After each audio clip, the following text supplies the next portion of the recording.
ঢালিউডের জনপ্রিয় নায়িকা পূজা চেরি কাজ নিয়ে ব্যস্ত সময় পার করছেন। এরপরও তার ব্যক্তিগত জীবন নিয়ে গুঞ্জনের শেষ নেই। তবে হালের এই নায়িকা প্রেম ও বিয়ের প্রশ্নে জানালেন এখনই বিয়ে নিয়ে ভাবছেন না তিনি। পূজা চেরি বলেছেন, বিয়ে করলেই তো সব শেষ, আগে নিজেকে সেটেল করি, তারপর বিয়ে নিয়ে ভাবা যাবে। আপাতত সিনেমা নিয়ে ব্যস্ত থাকতে চাই। আর আমার কাছে মনে হয় আমি এখনো সেটেল না, আরও অনেক দূর পাড়ি দিতে হবে, যেতে হবে অনেক দূর। বহুদূর না গিয়ে বিয়েটা করে ফেললে মাঝপথেই তো আটকে গেলাম। শনিবার 15 ফেব্রুয়ারি রাতে মালয়েশিয়ায় গণমাধ্যম কর্মীদের সঙ্গে নিজের ক্যারিয়ার, ব্যক্তিগত জীবন নিয়ে আলাপকালে তিনি কথা বলেন।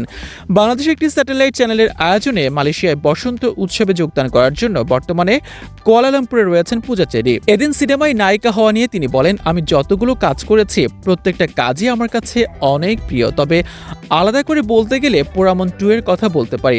যখন ঘোষণা হয়েছে পোড়ামন 2 এ পূজা চেরি নায়িকা হবে, তখন সবার মনে একটি সংশয় তৈরি হয়, ও তো এখনো শিশু শিল্পী, ও কি নায়িকার অভিনয় করতে পারবে, কিংবা রোমান্টিক অভিনয় কি পারবে?